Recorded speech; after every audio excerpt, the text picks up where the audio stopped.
Syederalun, sebanyak 3 unit kios rusak parah, 6 rusak ringan, serta sejumlah pohon ikut tumbang setelah musibah angin puting beliung melanda desa Gelanggang Labu, Pesangan Selatan Biren, Minggu 28 Maret 2021 sore. Salah satu usaha cat sepeda motor milik Bustami 40 tahun rusak diterjang angin. Kios ukuran 4 x 10 meter tersebut hanya tinggal lantai.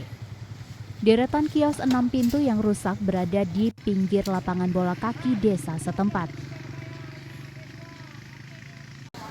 Nyona lambruh mana? Hina long cok barol hebo. Tak tipai pada limu hati nyona benda.